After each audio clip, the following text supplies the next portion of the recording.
사도신경으로 신앙 고백하심으로 5월 28일 화요일 아침 예배를 하나님께 드립니다. 나는 전능하신 아버지 하나님, 천지의 창조주를 믿습니다.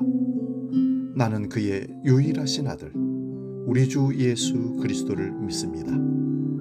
그는 성령으로 잉태되어 동정녀 마리아에게서 나으시고 본디오 빌라도에게 고난을 받아 십자가에 못 박혀 죽으시고 장사된 지 사흘 만에 죽은 자 가운데서 다시 살아나셨으며 하늘에 오르시어 전능하신 아버지 하나님 우편에 앉아 계시다가 거기로부터 살아있는 자와 죽은 자를 심판하러 오십니다. 나는 성령을 믿으며 거룩한 공교회와 성도의 교제와 죄를 용서받는 것과 몸의 부활과 영생을 믿습니다. 아멘.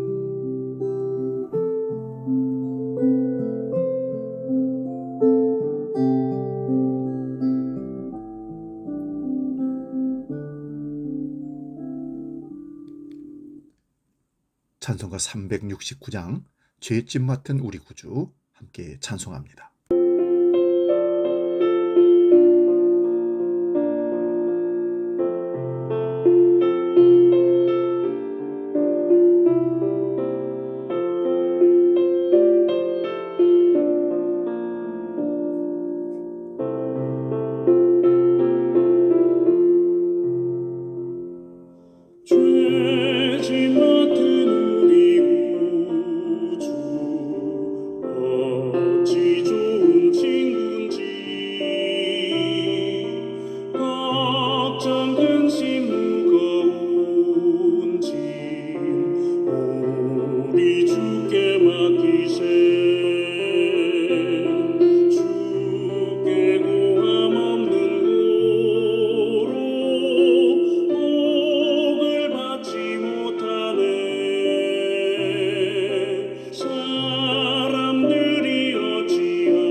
오늘 아침 우리에게 주시는 하나님 말씀은 신약성경 마태복음 6장 31절에서 34절까지 말씀입니다.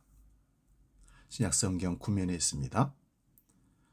마태복음 6장 31절에서 34절 말씀 봉독할 때에 살아계신 주님의 음성을 들을 수 있기 바랍니다. 31절부터 지금 봉독합니다. 그러므로 염려하여 이르기를 무엇을 먹을까 무엇을 마실까 무엇을 입을까 하지 말라. 이는 다 이방인들이 구하는 것이라.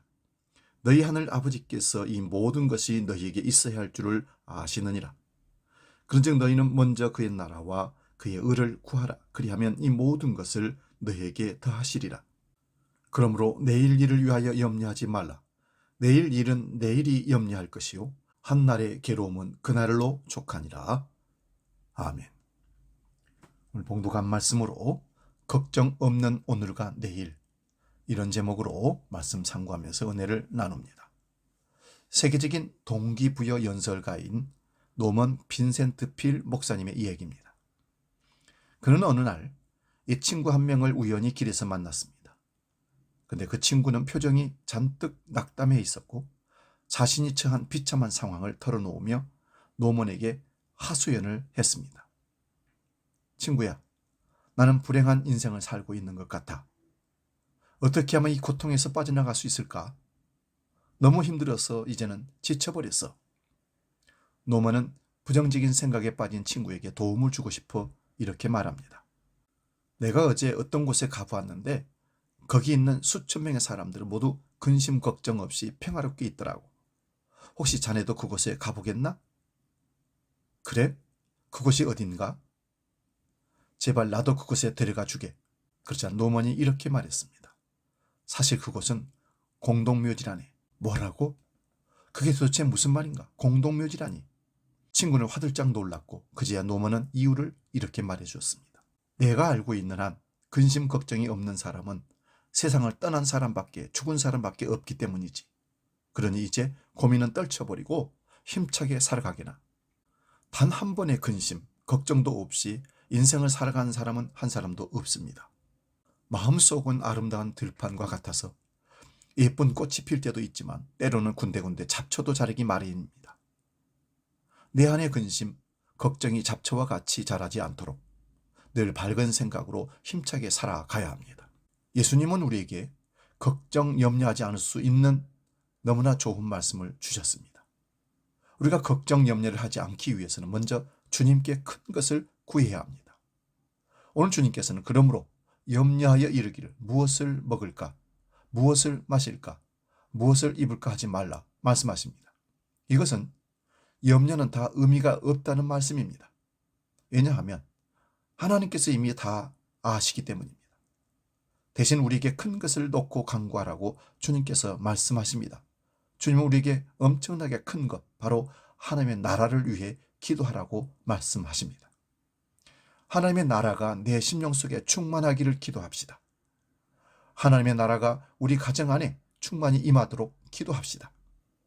우리는 하나님의 나라가 우리 삶에 임하기를 간구하면 되는 겁니다. 하나님의 나라는 성령 안에서 의와 평강과 희락이라고 말씀합니다. 곧 우리가 하나님의 나라를 위해 기도할 때 내 심령 속에 성령 안에서 의와 평강과 희락이 충만하게 되는 것입니다. 그때 우리는 무엇을 먹을까, 무엇을 입을까, 무엇을 마실까 걱정하지 않게 됩니다. 이것이 바로 우리가 쓸데없는 걱정과 염려를 물리칠 수 있는 비결입니다. 걱정과 염려를 물리칠 수 있는 비결에 주님께서 첨부시킨 말씀이 있습니다. 본문 34절인데요. 그러므로 내일 일을 위하여 염려하지 말라. 내일 일은 내일 염려할 것이요 한날의 괴로움은 그날로 족하니라. 이 말씀은 오늘은 걱정하지 말고 내일 걱정하라는 말씀이 아닙니다. 이 말씀은 오늘도 걱정하지 말고 내일도 걱정하지 말라는 말씀입니다. 주님의 이 말씀은 참 깊은 차원의 말씀입니다. 오늘의 생각은 오늘 주님께 맡기고 내일의 생각은 내일 주님께 맡기라는 말씀입니다. 우리는 우리의 생각까지도 다 주께 맡겨드려야 합니다. 그렇다고 내일 생각할 일까지 오늘 주님께 다 맡기라는 것은 아닙니다. 내일 벌어질 일은 내일 주님께 맡기면 되는 것입니다.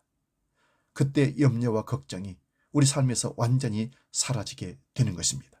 내가 아무리 염려하고 근심해도 그것이 무슨 소용이 있겠습니까? 하나님께서 우리를 돌봐주시고 늘 함께 계시기 때문에 우리는 염려하고 근심할 필요가 없다는 말씀입니다. 하나님은 농부시고 예수님은 포도나무시며 우리는 가지라고 주님 말씀하셨습니다.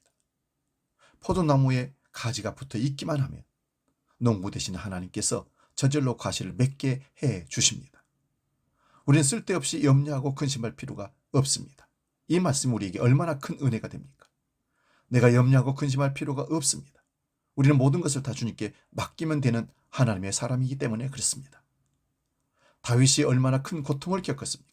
무서운 정치적 음모 속에 그가 넘어야 할 죽음의 고비와 위기는 또 얼마나 많았습니까? 그런 가운데서도 다윗은 깊은 신앙적 차원의 체험을 했습니다. 다윗은 목동 생활을 하던 경험을 통해 양들은 목자가 돌봐주기만 하면 정말 행복하다는 것을 알게 된 것입니다. 곧 하나님이 나의 목자가 되신다면 나는 아무런 부족함이 없다는 것을 다윗은 체험한 것입니다. 이 귀한 체험이 유명한 시편 23편의 말씀이 되었습니다. 여호와는 나의 목자시니 내가 부족함이 없으리로다. 할렐루야. 기도합니다. 거룩하신 아버지, 우리가 인생 살면서 어찌 걱정 없이 오늘과 내일을 살 수 있겠습니까? 연약한 육체를 갖고 있기에, 한계가 있는 우리이기에, 결핍이 많은 우리이기에 항상 염려와 걱정이 끊일 수가 없습니다. 그러나 주님 우리에게 모든 걸 맡기고 염려 근심하지 말라 하십니다. 주님을 믿기에 주님 말씀대로 맡기고 오직 주님께만 의지하며 감사하며 이 땅을 살기를 원합니다. 그래야 마침내 다윗처럼 여호와는 나의 목자시니 내가 부족함이 없으리로다. 신앙적 체험으로 고백할 수 있도록 우리를 인도하여 주옵소서. 이제 주기도록 기도합니다. 하늘에 계신 우리 아버지, 아버지의 이름을 거룩하게 하시며 아버지의 나라가 오게 하시며 아버지의 뜻이 하늘에서와 같이 땅에서도 이루어지게 하소서. 오늘 우리에게 일용할 양식을 주시고 우리가 우리에게 잘못한 사람을 용서하여 준 것 같이 우리 죄를 용서하여 주시고 우리를 시험에 빠지지 않게 하시고 악에서 구하소서. 나라와 권능과 영광이 영원히 아버지의 것입니다. 아멘.